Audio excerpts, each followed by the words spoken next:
Queridos irmãos em Cristo, boa noite na paz do Senhor.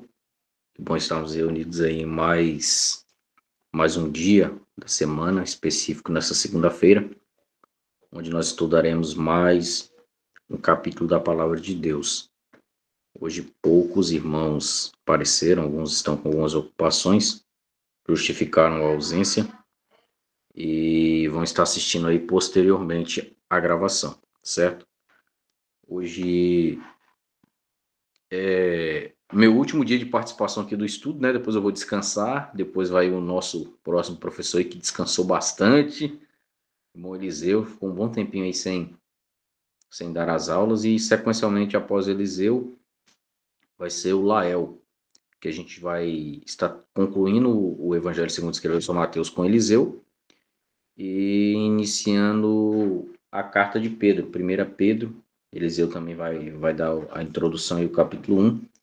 Depois Israel vai estar dando continuidade. Então hoje eu já fecho minha participação aqui nesses capítulos que nos foram propostos. Bom, como só estou eu aqui na gravação, vou começar fazendo uma oração ao Senhor.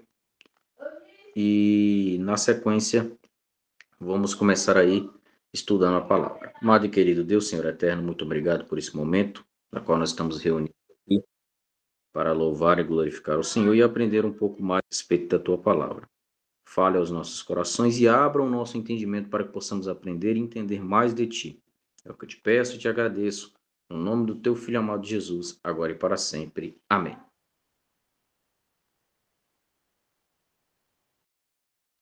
Bem, irmãos, o capítulo 25 de Mateus, é a continuidade ou é a continuação da narrativa de Jesus, ou da narração de Jesus, do capítulo de número 24. Então, ele é a continuação. Note que Jesus conclui o sermão das últimas coisas, o sermão do princípio de dores, ou do Monte das Oliveiras, falando a respeito do julgamento das nações. Logicamente que ele fala sobre a necessidade da vigilância, a partir do versículo de número 45.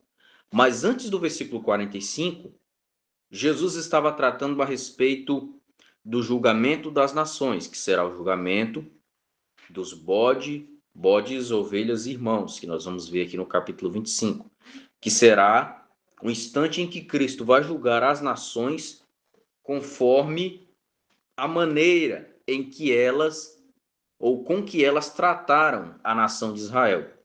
A nação que foi boa para com Israel serão as ovelhas, que vão adentrar no reino milenar juntamente com Cristo. E os bodes são as nações que foram contra Israel. E essas serão lançadas vivas no inferno, ou elas serão lançadas diretamente no inferno. Talvez vivas não, vão ser lançadas as suas almas, porque o Hades é o local das almas dos ímpios. O lago de fogo é o local que é destinado ao corpo, à alma e o espírito do ímpio. Então, o ímpio vai ser lançado vivo no lago de fogo. Já no Hades, ou inferno, é o local onde vai ser lançado, ou é o local onde é lançado a sua alma, posteriormente, depois da sua morte. O capítulo número 25, o capítulo 25 de Mateus, é um capítulo muito conhecido dos irmãos. Muita gente já pregou sobre esse capítulo, muita gente já ensinou, e a interpretação desse versículo, ou desse capítulo, melhor dizendo, é a parte mais complexa, ou que é mais mal interpretada. Porque o capítulo 25 de Mateus, em sua exegese ou em sua explicação, ele fala propriamente não a respeito do arrebatamento da igreja, e sim a respeito do julgamento das nações. Mas tem muita gente que pega esse versículo, pega esse texto, esse capítulo, e leva para o sentido da igreja. As virgens loucas representam aqueles crentes que estavam despreparados. As virgens prudentes representam os crentes que estavam esperando a volta de Jesus. As loucas representam os despreparados. As prudentes representam os que estão preparados. E quando vier o noivo, ele vai levar eles e tal, e etc. Então essa é a interpretação geral. Essa é a interpretação geral que muitos têm a respeito do capítulo 25 de Mateus. E muito se prega sobre isso, que aqui está falando do arrebatamento, que quando Jesus vier, como é que está a sua lamparina, etc. No sentido de aplicação, no sentido espiritual, o capítulo 25 de Mateus se encaixa legal, até porque os elementos presentes no capítulo 25 batem com a situação ou desdobrar e o desenrolar do arrebatamento, que Jesus vai vir, é necessário estarmos preparados, é necessário estarmos prudentes, conforme no próprio capítulo de número 45 Jesus narra, no próprio versículo número 45 do capítulo 24, Jesus narra sobre o servo prudente, que tem que estar preparado para quando o Senhor vier, eu encontrar assim como? Servindo, pronto, esperando. Esse versículo aqui nos fala do versículo número 45 a seguir, nos fala sobre a necessidade de estarmos em vigilância. Só que o capítulo 25, Jesus retoma a respeito da narrativa ou da sua fala a respeito do julgamento das nações, Ele conclui falando a respeito do julgamento das nações lá no versículo de número 40, onde ele fala que estando dois no campo, um será tomado e outro será deixado, falando aqui que um será tomado, no sentido de que uns serão levados para serem lançados no inferno, as nações que foram contra Israel, e outro será deixado para inaugurar o milênio juntamente com Cristo. Então, essa é a interpretação básica do julgamento das nações. Aqui também muitos aplicam para o arrebatamento, espiritualmente ou de forma de forma em sentido de aplicação, beleza, legal, para levar para o sentido do arrebatamento. Mas aqui o texto em si nada fala a respeito do arrebatamento.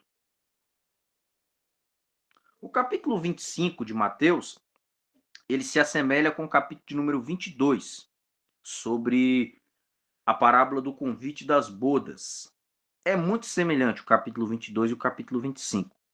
Na parábola das bodas, mostra que os convidados já tinham o convite em mãos, só que eles rejeitaram ir para as bodas. E automaticamente, a pessoa que convidou, o Senhor que o convidou, conforme Jesus narra na parábola, ele deixa os que realmente têm o convite e chamam aqueles que não tinham o convite para adentrar para a sua grande ceia, mostrando que Israel vai rejeitar o Messias, mesmo eles tendo o direito de participar das ceias, mesmo eles tendo o direito de inaugurar o reino milenar com Cristo, eles vão rejeitar. E automaticamente as nações gentílicas vão aceitar participar dessa ceia e adentrarão com Cristo no reino. O capítulo 22 mostra que os judeus têm o convite, mas eles rejeitarão. E as nações gentílicas não têm o convite, mas através do convite do Senhor, eles poderão participar dessa grande ceia. Já o capítulo 25 não fala nem de gentios e muito menos de convite, mas fala precisamente a respeito dos judeus. Judeus que serão fiéis a Cristo no período tribulacional e judeus que não serão fiéis a Cristo e que se arrependerão no período do julgamento das nações. A Jesus narra no versículo 1 que o reino dos céus será semelhante a 10 virgens, que tomando as suas lamparinas sairão ao encontro do noivo. A gente tem que entender que nem tudo que está no texto pode ser levado no sentido de aplicação. Já pensou se cada detalhe do texto você pudesse levar em sentido de aplicação? Então fica difícil. Então, essas 10 virgens, esse número 10, não tem nenhuma representação, nenhum significado, e etc, e etc. E claro que as lamparinas pode aplicar a unção, a presença de Deus ou a presença do Espírito Santo na vida delas. Aí tem gente que diz aqui que essas 10 virgens é a igreja, ou representa a igreja. O interessante é que a T. Robson destaca que essas virgens são damas de honra que participarão de um casamento, só que elas não são noivas. Por mais que elas sejam virgens, no sentido de pureza, no sentido de santidade, essa é a aplicação. Mas não no sentido de que elas são a noiva do noivo que está vindo buscar. Até porque a noiva é uma só e não 10. O noivo não tem um harém de mulheres, ele só tem uma noiva. E o que é que representa essas 10 virgens? Na cultura judaica, quando estava prestes a acontecer o casamento, o noivo ia juntamente com os seus acompanhantes, os seus companheiros, para ir buscar as 10 damas de honra selecionadas que iriam para adentrar nessas bodas para participar dessa celebração e desse casamento. Logicamente que às vezes acontecia do noivo vir bem tarde da noite e elas escutavam alguém anunciando, porque alguém saía na frente falando: olha, o noivo está vindo. Aí vem o esposo, o que se casou, ele está vindo para buscar as damas para elas participarem dessa festa, desse casamento. E como era muito escuro, elas deviam estar com as lamparinas acesas, e quando escutasse o anúncio, o soar da trombeta, elas não tinham que ficar em casa esperando o noivo chegar lá, elas tinham que sair para ir ao encontro dele. E aí ele se encontraria com elas e as levaria para o local onde estava acontecendo o casamento e adentraria, fecharia a porta e elas participariam dessas bodas e veriam o casamento. Só que para chegar até o noivo, ou para alcançar o noivo, era necessário estar com as lamparinas acesas, porque o caminho era extremamente escuro. Extremamente escuro. E se elas não estivessem com as lamparinas alimentadas e com o fogo aceso, elas iriam tropeçar no caminho, elas iriam cair no precipício, ou elas iriam errar o caminho e não iriam se encontrar com o noivo que estava indo para buscá-la para levá-las para acompanharem o casamento e participarem dessa ceia. Aí Jesus disse que uma metade delas eram prudentes e outras eram loucas. Loucas eram nécias, sem noção, que não tinha prudência e etc. E só que as que eram insensatas ou loucas pegaram seus lampiões ou pegaram as suas lâmpadas, tem algumas versões que diz lampiões, pegaram as suas lâmpadas e foram encontrar-se com o noivo, quando foi avisado, foram encontrar-se com o noivo sem levar o azeite nas suas vasilhas. E claro, era necessário ficar atento, sempre estar ali alimentando a tocha, sempre alimentando o fogo, sempre alimentando a lamparina, para que o fogo não se apagasse, porque a qualquer momento alguém ia avisar: aí está vindo o noivo, aí está chegando o noivo, e elas tinham que pegar as lamparinas e já tomar o rumo do caminho e seguir aonde estava sendo anunciado para se encontrar com o noivo. As prudentes guardaram azeite de reserva, porque no decurso do caminho o vento poderia apagar a chama ou alguma coisa poderia ocasionar o ofuscar dessa chama. E, no entanto, elas tinham que estar com azeite já para pingar para o fogo ser alimentado e ser aceso novamente, para que o caminho fosse iluminado. Só que o noivo demorou a chegar. O versículo 5 diz que o noivo demorou a chegar e elas dormiram. Só que o noivo chegou fora de hora, foi à meia-noite.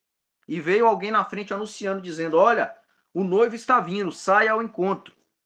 E imediatamente essas damas se levantam atordoadas e uma pega a lamparina aqui, outra lá e outra cá, para irem ao encontro do esposo.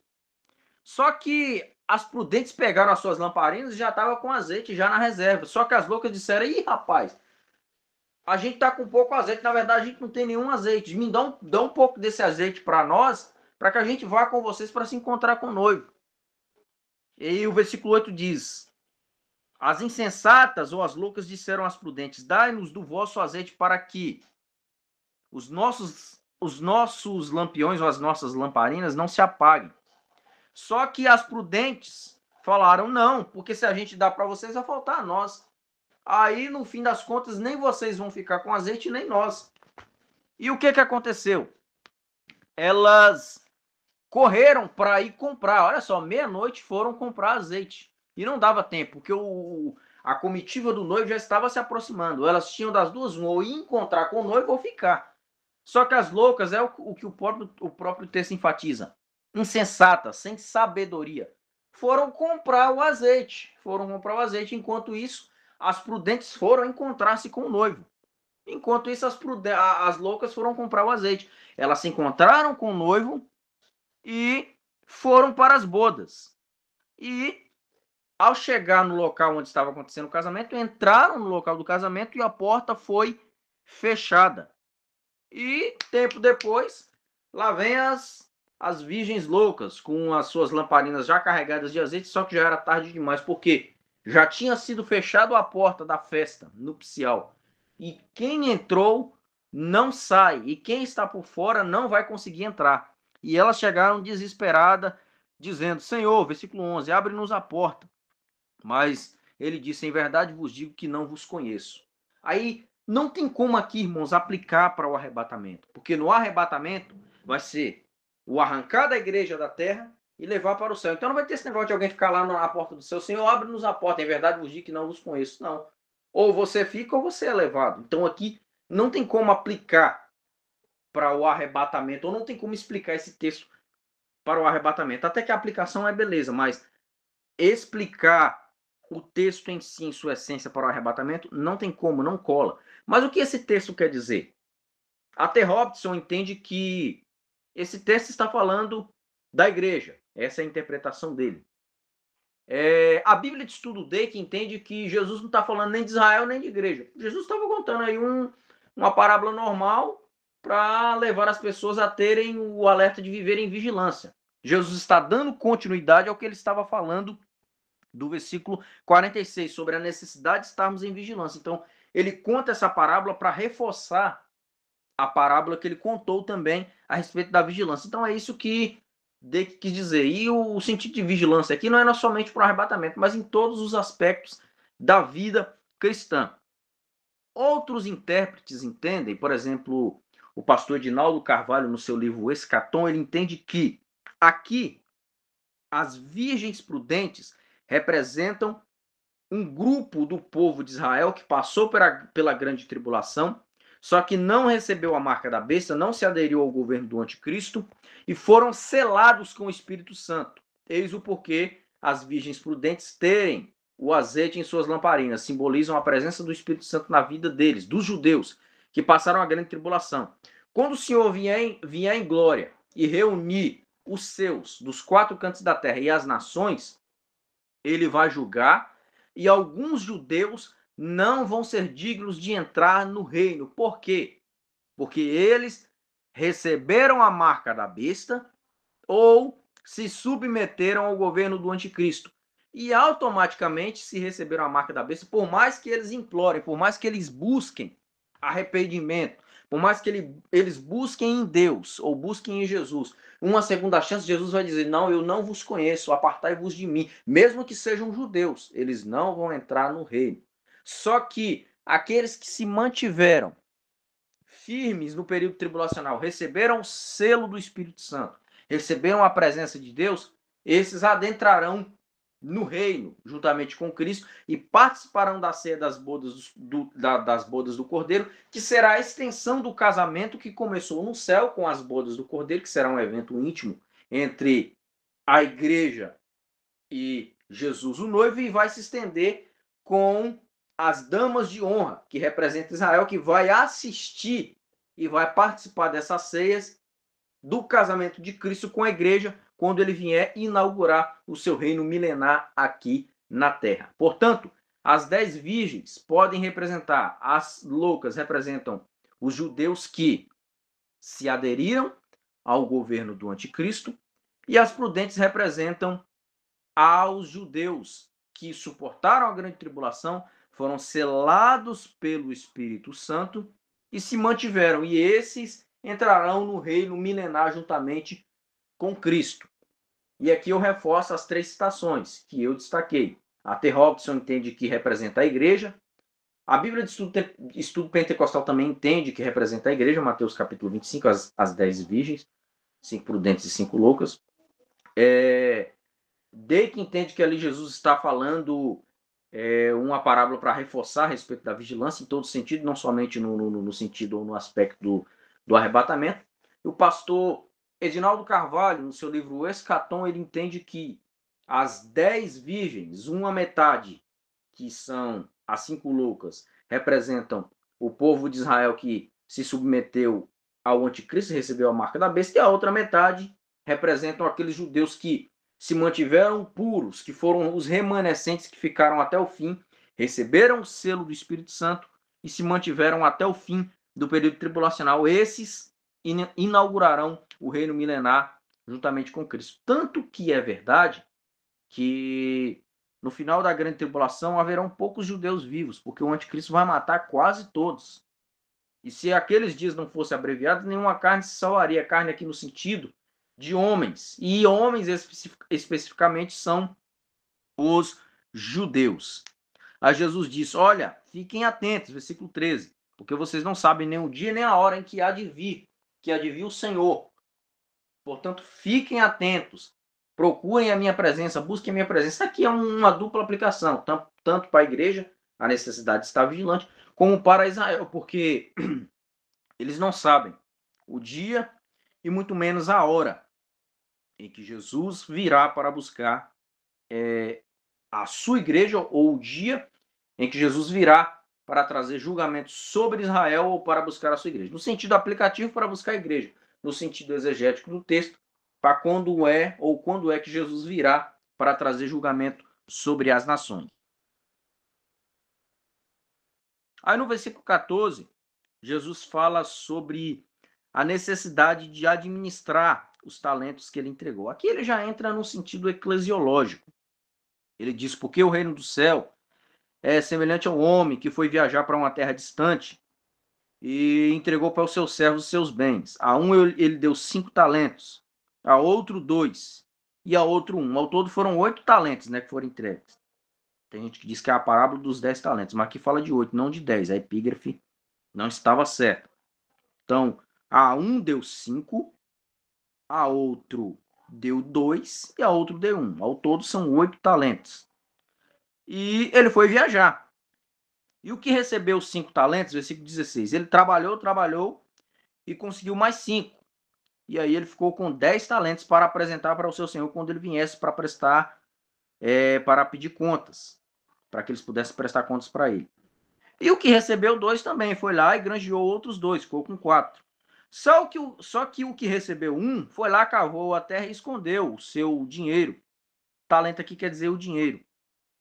E depois, passado um tempo, o Senhor veio, o Senhor que havia entregado esses talentos para ele, voltou para acertar as contas com eles. E no versículo 20 diz que o primeiro que recebeu 5 chega para o Senhor e diz, olha, o Senhor me entregou 5, eu trabalhei, granjeei e ganhei mais 5. Está aqui. Aí Jesus diz que o Senhor responde, muito bom, meu servo bom e fiel. Foste fiel sobre o pouco e sobre o muito te colocarei. Entra no gozo do teu Senhor. Versículo 21. Esse versículo pode aplicar-se para o Bema, o tribunal de Cristo, onde Cristo vai julgar as nossas obras nos ares, quando ele arrebatar a igreja. Antes de adentrar no céu de glória, Cristo vai estabelecer o julgamento das nossas obras no tribunal de Cristo, onde as nossas obras passarão pelo fogo. Madeira, palha e feno, ouro, prata e pedras preciosas. Ouro, prata e pedras preciosas representam as obras nobres. Madeira, palha e feno representam as obras que foram feitas de qualquer jeito, de qualquer maneira. Não é a obra em si que é ruim, mas quem fez a obra que praticou com o fim de beneficiar a si próprio. Então a obra desse se queimará e ele não vai receber nenhum galardão. Esse primeiro que granjeou 10 talentos, ele recebe o elogio do seu senhor e adentra para o gozo do seu senhor. Da mesma forma será no tribunal de Cristo. Quem trabalhou bem para a obra do Senhor vai receber a coroa, o galardão, e vai estar apto para adentrar no céu de glória, para participar das bodas. E também chegou o outro que recebeu 2 e diz: aqui, Senhor, eu trabalhei e também granjeei o dobro. Está aqui os 4 talentos. E ele diz: muito bom, meu servo. Foste fiel no pouco, sobre o muito te colocarei. Entra no gozo do teu Senhor. Só que chegou o último, que ganhou um, que tinha enterrado, disse: olha, Senhor, eu sei que o Senhor é um homem duro, que colhes aonde não semeastes e ajunta aonde não espalhaste. Versículo 24. Eu fiquei com medo e peguei, por causa que o Senhor é um homem duro, eu peguei o talento que eu recebi do Senhor, que era um só mesmo, e escondi. Escondi. Eu enterrei. Não granjeei nada não. Ó, tá aqui, ó, que é seu. E quando o Senhor viu isso, ele disse: servo perverso e preguiçoso. Você sabia muito bem que eu colho onde eu não semeei e ajunto onde não espalhei. Eu poderia ter dado o meu dinheiro aos cambistas ou aos banqueiros, porque quando eu voltasse eu teria como receber com juros. Portanto, o talento dele, o talento deste homem que ganhou um só, foi tomado dele. E Jesus disse: olha, aquele que entregou somente um talento foi tomado da mão dele, foi dado ao que tinha 10. Então, o que granjeou 10 talentos agora já tem 11. E o que menosprezou o que tinha ganhado um talento, ao invés de trabalhar para granjear para ganhar 2, ele foi reprovado pelo seu Senhor. Ele foi reprovado pelo seu Senhor. Aí no versículo 29, Jesus disse: porque a cada um que tiver será dado, e terá em abundância.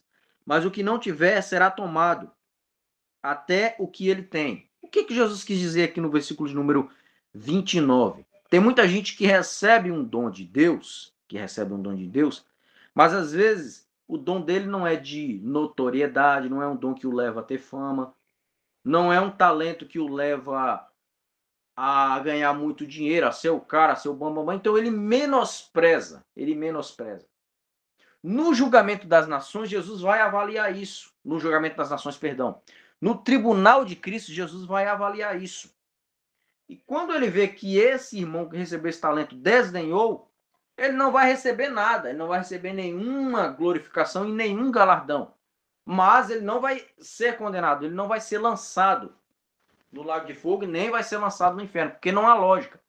Eu ser arrebatado, ter o meu corpo glorificado e participar do tribunal de Cristo e as minhas obras forem reprovadas, e Jesus me lançar de novo na terra, desglorificar o meu corpo e me lançar no inferno. Então não tem lógica. Ah, mas o que vai acontecer com os irmãos que fizeram a obra de Deus relaxadamente? Não vão receber nenhum galardão. As obras deles serão provadas, vai passar uma vergonha muito grande perante Jesus e vão entrar no céu de glória sem nenhum galardão. Enquanto aquele outro irmão que fez a obra do Senhor com dedicação vai entrar com o corpo glorificado e com muito galardão, muito mais do que ele. Essa será a recompensa do irmão que sofreu pela obra de Jesus. E a recompensa para esse servo inútil, Jesus disse que o Senhor mandou lançar esse servo inútil nas trevas exteriores, e ali haverá pranto e ranger de dentes. Ah, mas se no tribunal de Cristo não vai ter condenação, como é que o texto, no versículo número 30, diz que o servo inútil vai ser lançado no inferno, de acordo com a aplicação aqui? Porque o tribunal de Cristo ele é recompensatório e não condenatório. Ele tem o objetivo de recompensar e de não condenar. Esse versículo 30 está mostrando aqueles homens e mulheres que receberam um dom da parte de Deus, que receberam um talento de Deus, e que pregaram o evangelho para beneficiar a si próprio, que pregaram o evangelho para granjear para si a glória humana, para ganhar dinheiro. E naquele grande dia do julgamento, do juízo final, vai acontecer o arrebatamento. Vai acontecer um arrebatamento, eles vão ficar e eles vão continuar na vida pregressa deles. E no dia do juízo final, vai ser abordado isso. Eu te dei um talento. Eu te dei a capacidade de pregar, de ensinar. E o que você fez? Você usou o que eu te entreguei para a glória própria e para ganhar dinheiro e para se aproveitar dos outros. Ah, Senhor, mas em seu nome eu não profetizei, eu não fiz maravilhas, expulsei demônios, falei em língua, fiz grandes milagres. Jesus vai dizer: apartai-vos de mim, maldito, para o fogo eterno, preparado para o diabo e seus anjos. Então, é esse servo inútil que se aplica o versículo número 30 do capítulo número 25 de Mateus. No versículo número 31, Jesus ele fala diretamente a respeito do julgamento das nações. Agora aqui ele fala diretamente a respeito do julgamento das nações, em sua totalidade. O capítulo 25, em toda a sua totalidade, fala a respeito do julgamento das nações. Só nessa parte aqui dos talentos, da parábola dos talentos, que Jesus fala a respeito do Bema, o tribunal de Cristo. Esse versículo aqui aplica-se diretamente ao tribunal de Cristo. Não tem como aplicar-se para outro sentido. Por mais que você tente aí, não vai ter como. Para Israel não entra essa explicação. Também para as nações gentílicas não entra, não se enquadra. Então, essa interpretação dos talentos destina-se diretamente para a igreja. Quando o Filho do Homem, 31, vier em sua glória, e todos os santos anjos com ele, então ele se assentará em seu trono, de sua glória. Então, quando Jesus vier em glória, ele vai destruir o anticristo, os seus exércitos. Vai durar um dia inteiro essa guerra, a guerra do Armagedon. E os seus pés estarão sobre o Monte das Oliveiras. E o monte vai se fender em dois, um para a direita e outro para a esquerda. E vai abrir-se um vasto vale. E neste vale, Jesus vai congregar todas as nações, no vale da decisão. E ali eles serão julgados. Aí versículo 32. E diante deles serão reunidas todas as nações, e ele separará uma das outras, como o pastor separa suas ovelhas dos bodes. Então vai ser o julgamento das ovelhas e dos bodes. E ele colocará as ovelhas à sua direita e os bodes à sua esquerda. Os irmãos podem ver que até na Bíblia, a esquerda, o lado esquerdo é o lado ruim, é o lado ruim. Os bodes vão estar à esquerda, que são as nações que foram contra Israel. Então, o rei dirá, aí começa o julgamento das nações, aos que estiverem à sua direita: vinde benditos de meu Pai, possuí o reino que vos está preparado desde a fundação do mundo. Esta fala de Jesus é para as nações que foram a favor de Israel. Aí Jesus vai dizer: vinde benditos do meu Pai, venham possuir o reino que vos está preparado desde a fundação do mundo. Aqui não tem nada a ver com o céu. Tem muita gente que usa esse versículo 34 para aplicar para o céu. Quando nós chegarmos lá no céu, e Jesus vai dizer para os seus: vinde benditos do meu Pai, possuir o reino que vos está preparado desde a fundação do mundo. Não, essa fala de Jesus aqui está sendo destinada para as nações que foram a favor de Israel. Aí a explicação continua sobre o tratamento para com Israel. Porque eu tive fome e vocês me deram de comer. Estava com sede, vocês me deram de beber. Eu era um estrangeiro e vocês me acolheram. Estava nu e vocês me vestiram. Estava enfermo e vocês me visitaram. Eu estava preso e vocês também foram até mim. Então, os justos que ouvirem isso vão responder: Senhor, quando nós te vimos com fome, ou com sede, ou quando nós te vimos estrangeiro e te acolhemos? E quando é que nós te vimos enfermo ou na prisão que nós fomos te visitar? Aí Jesus vai responder: olha, quando vocês fizeram o bem ao menor desses meus irmãos, que são os judeus, vocês fizeram bem a mim também. Então, as nações que foram a favor de Israel, que foram para o lado benéfico de Israel, que esteve ao lado dela, que apoiou a nação de Israel, receberão essa resposta de Jesus: vocês não fizeram bem somente a Israel, mas vocês fizeram bem a mim. E por causa disso, pela forma como vocês trataram o meu povo, eu vou dar para vocês a oportunidade de possuir o reino que eu preparei desde a fundação do mundo. Esse reino também é para vocês. Então venham participar desse reino comigo. E para os bodes que estavam à sua esquerda, ele vai dizer: apartai-vos de mim, malditos, as nações que foram contra Israel. Apartai-vos de mim, malditos, para o fogo eterno, preparado para o diabo e os seus anjos. Porque eu estava com fome, vocês não me deram de comer. Estava com sede, vocês não me deram de beber. Eu era estrangeiro, vocês não me acolheram. Estava enfermo e na prisão, vocês não me visitaram. Essas nações serão lançadas no inferno. Por que serão lançadas no inferno? Porque assim que terminar a guerra do Armagedon, Jesus ele vai, primeiramente, matar o anticristo e o falso profeta. Logo de primeira, quando Jesus descer no vale do Armagedon, logo pela manhã, ele vai matar o anticristo e o falso profeta. O anticristo e o falso profeta. Aí o texto diz que eles serão lançados vivos no lago de fogo. Mas como assim? E Paulo diz que o Senhor matará o anticristo pelo assopro da sua boca. Vai ser nesse sentido. No início do dia, Jesus mata o anticristo e o falso profeta. E a guerra dura todo o dia. Que o sangue dos soldados irão aos freios dos cavalos. Vai ser uma carnificina fora do comum. No final do dia, do grande dia da batalha do Senhor na guerra do Armagedon, ele vai ressuscitar o anticristo e o falso profeta e vai dar a sentença deles e vai lançar eles no lago de fogo. Os primeiros a inaugurarem o lago de fogo vai ser o anticristo e o falso profeta. E posteriormente, 1000 anos depois, quem vai ser lançado no lago de fogo sequencialmente vai ser o diabo e seus anjos e os seus demônios e depois todos os ímpios.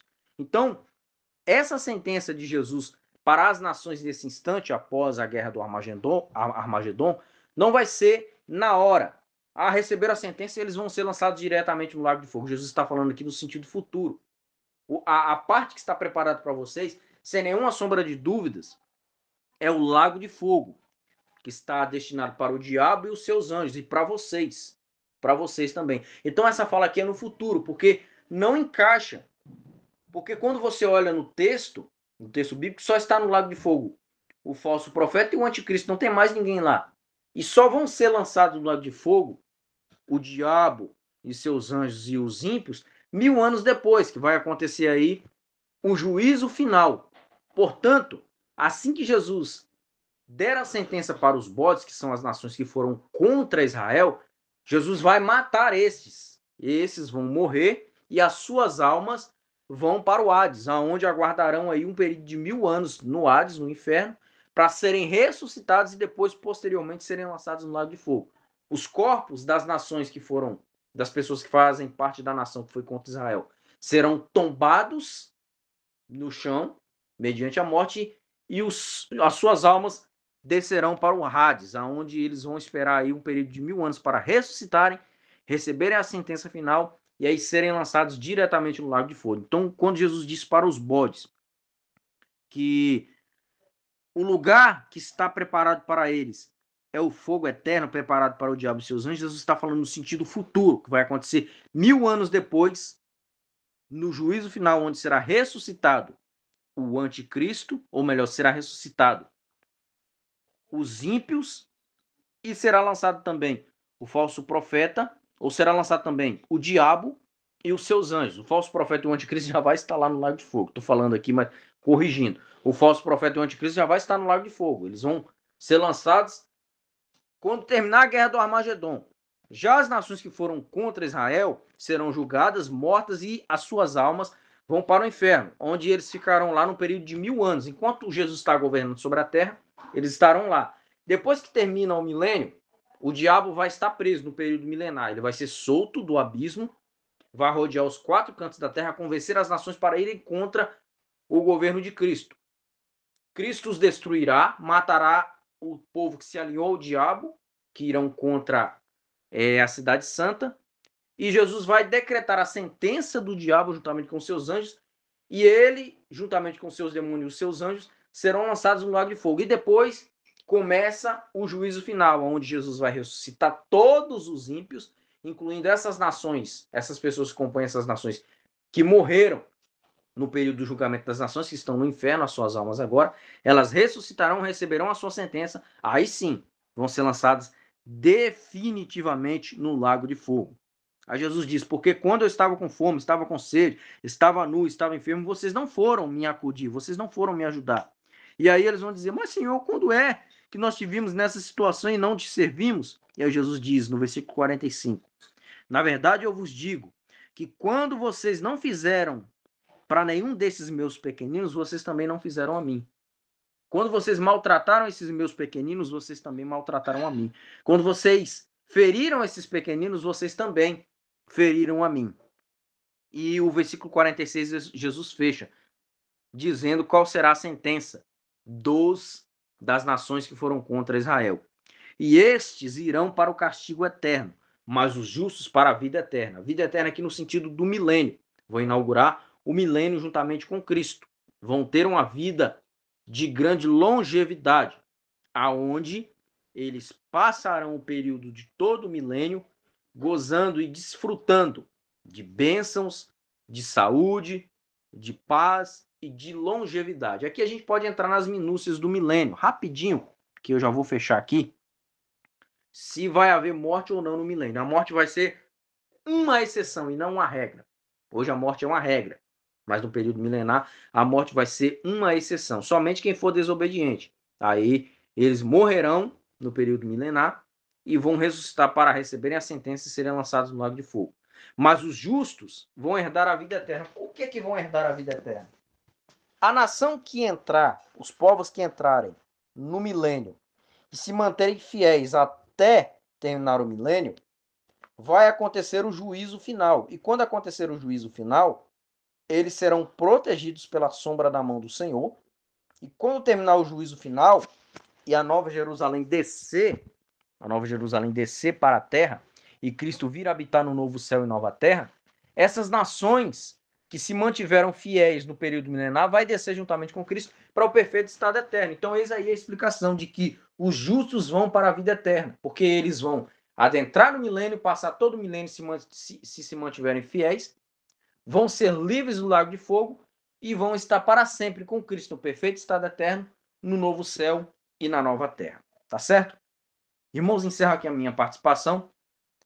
Na semana que vem aí, o Eliseu já assume os capítulos 26, 27 e 28 de Mateus, onde vai falar sobre a morte de Jesus. E essa aí é a explicação do capítulo 25 de Mateus e também do julgamento das nações. Os irmãos que posteriormente ouvirem essa gravação e terem alguma dúvida a respeito da explicação do Tribunal de Cristo, a respeito do julgamento das nações, do milênio, dessas nações que vão para o inferno e depois vão para o lago de fogo, podem postar lá no grupo a pergunta que a gente vai procurar sanar as dúvidas, tá certo? Eu vou estar fazendo uma oração para encerrar e depois o Eliseu vai estar salvando esse link, postando no grupo aí para a gente assistir. Oremos. Amado e querido Deus, Senhor eterno, muito obrigado por tudo.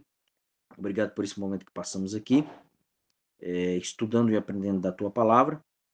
Deus, nos dá uma noite na Tua santa paz e proteção e nos guarde de todo mal. Continue abrindo a nossa mente para entendermos mais e mais a respeito da Tua Palavra. É o que nós te pedimos e te agradecemos no nome do Teu Filho amado Jesus, agora e para sempre. Amém. Deus abençoe a todos. Fiquem todos na paz do Senhor.